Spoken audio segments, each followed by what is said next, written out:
بما اننا داخلين على الشتاء اسمع الكلمتين دول كويس جدا عشان هي مش ناقصه قرف. اولا حضرتك لما بتدخل الحمام لازم معليك تغسل ايدك بالميه والصابون، مش فارقه بقى انت عامل ميه ولا طينه يعني، لان في الحالتين حضرتك بتلمس منطقه حساسه. مع الحر والعرق بيتكون بكتيريا وكتمه، فابوس ايدك بلاش قرف. واحنا قاعدين في المكتب وزميلك بياكل سندوتش بيض عليه ملح وفلفل، وفلفلايه قررت ان هي تطير وتيجي في مناخيرك، وحضرتك قررت انك تعطس، اسحب منديل واعطس فيه، ولو مفيش منديل حط ايدك على بقك او اعطس في كمك. بس فكره ان حضرتك تلف وشك الناحيه الثانيه وتعطس من غير ما تغطيه دي حاجه قمه في القرف، لان العطسه ليها ريحه وبتطلع ميه. طبعا انا بتكلم عن الناس اللي بتعطس زلزال، اللي هو لما بتعطس بيحصل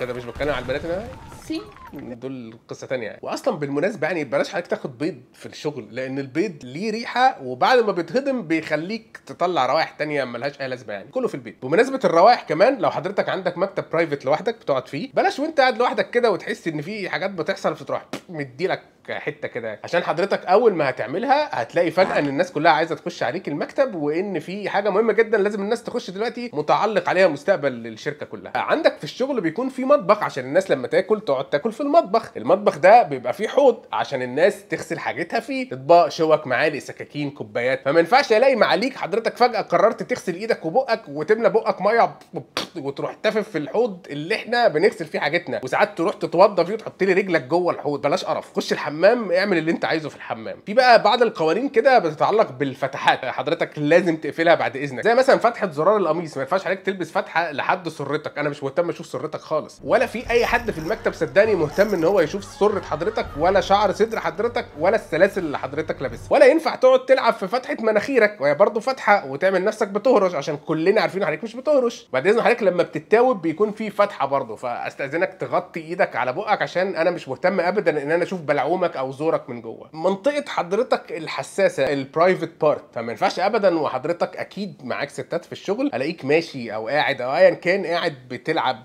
في المنطقه الحساسه او بتهرش او ايا كان، استاذنك بلاش. هيطلع على حضرتك سمعه وهيبقى ليك نيك نيم في الشغل مش لطيف، والكلام هيوصلك. مش معنى ان الدنيا شتاء وان احنا داخلين على الشتاء ان حضرتك ما تستحماش وتقول انا ما بعرقش.